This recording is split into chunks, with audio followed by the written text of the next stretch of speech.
من و سلوا کیا تھا، اس کی حقیقت کیا تھی، یہ کس نبی کی امت پر اور کیوں نازل ہوا؟ کیا من و سلوا جنت سے نازل شدہ کھانا تھا، یا اللہ تعالیٰ نے یہ دونوں چیزیں زمین میں ہی پیدا کی تھی؟ من و سلوا میں کس جانور کا گوشت کھانے کے لیے ملتا تھا؟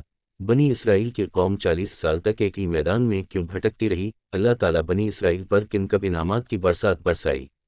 جب فرعون دریائے نیل میں ڈوب ہو گیا تو اللہ عز و جل نے بنی اسرائیل کو حکم فرمایا کہ قوم عمالقہ سے جنگ کر کے ملک شام کو آزاد کروائیں، چونکہ یہ قوم نہایت ظالم اور جنگ کی ماہر تھی، اس لیے 6 لاکھ بنی اسرائیلیوں نے جنگ سے انکار کر دیا۔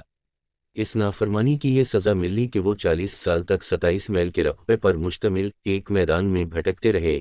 یہ لوگ سامان اٹھا کر سارا دن چلنے کے بعد رات میں کسی جگہ ٹھہر جاتے اور جب صبح ہوتی تو وہیں موجود ہوتے جہاں سے چلے تھے۔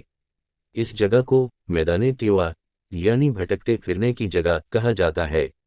حضرت موسیٰ علیہ السلام بھی اسی میدان میں تشریف فرما تھے۔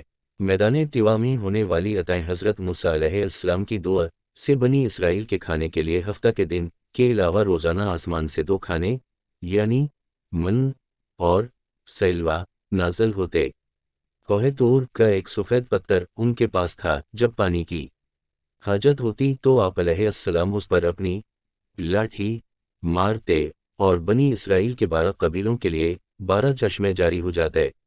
دھوپ سے بچاؤ کے لیے ایک بہت بڑا سفید پتلا بادل سارا دن ان پر سایہ کرتا۔ اندھیری رات میں میدان کے بیچ میں ایک نورانی ستون اترتا جس کی روشنی میں کام کاج کرتے۔ ان کے بال اور ناخن بڑے نہیں ہوتے تھے، کپڑے پھٹے تھے نہ میلے ہوتے تھے۔ پیدائشی بچیوں کے جسم پر قدرتی لباس ہوتا جو جسم کے ساتھ ساتھ بڑا ہوتا جاتا۔ من و سلوا کیا تھا۔ من ایک میٹھی چیز تھی جو فجر کے وقت سے سورج نکلنے تک ہر شخص کے لیے تقریباً 4 کلو اترتی تھی۔ جب بنی اسرائیل یہ میٹھی چیز کھا کھا کر اکتا گئے تو انہوں نے آپ علیہ السلام کی بارگاہ میں شکایت کی، جس کے بعد ان کے لیے سلوے اتارا گیا جو ایک بنا ہوا چھوٹا پرندہ تھا۔ من و سلوا قبضہ کرتا تھا، نہ دست لاتا تھا، رنگ، خوشبو اور ذائقے میں بے مثال تھا، ہر طبیعت و مزاج کو موافق آتا تھا۔ پھر اللہ تعالیٰ نے بنی اسرائیل کو نافرمانی کی سزا دی، چونکہ حضرت موسیٰ علیہ السلام کا حکم تھا کھانا کھانا روز کا روز کھا لیا جائے، جمعہ کے لام بچا کے نہ رکھا جائے کہ ہفتے والے دن من و سلوا نازل نہیں ہوتا۔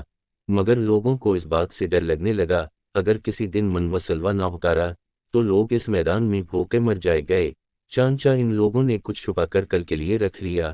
نبی کریم صلی اللہ علیہ وسلم نے اس کے حوالے سے بڑی تفصیل سے بیان فرمایا کہ اللہ کے پیغمبر حضرت موسیٰ علیہ السلام کی قوم کی نافرمانی سے ایسی نحوست پھیل گئی کہ جو کچھ لوگوں نے کل کے لیے جمع کیا تھا وہ سب سڑ گیا اور آئندہ کے لیے سترنا بند ہو گیا۔ اگر حضرت موسیٰ علیہ السلام کی قوم یہ حرکت نہ کرتی تو کچھ بھی کبھی نہ خراب ہوتی۔ چیزوں کا خراب ہونا حضرت موسیٰ کی قوم سے شروع ہوا، اس سے پہلے کچھ خراب نہ ہوتا تھا۔ ان تمام انعامات اور نعمتوں کا ذکر اللہ نے قرآن مجید میں بڑی تفصیل سے بیان فرمایا ہے، اور فرمایا کہ جب تم نے موسیٰ سے کہا کہ اے موسیٰ ہم سے ایک ہی قسم کے کھانے سے ہرگز صبر نہ ہو سکے گا، اس لیے حضرت موسیٰ نے اپنے رب سے دعا کی کہ وہ ہمیں زمین کی پیداوار سادہ تکڑی گیہوں، مسور اور پیاز دے۔ آپ نے فرمایا بہتر چیز کے بدلے یہ کیوں مانگ رہے؟ اس طرح من و سلوا اترنا بند ہو گیا، اور یہ اللہ کی آیتوں کے ساتھ کفر کرتے تھے اور نبیوں کو بے حق قتل کرتے تھے۔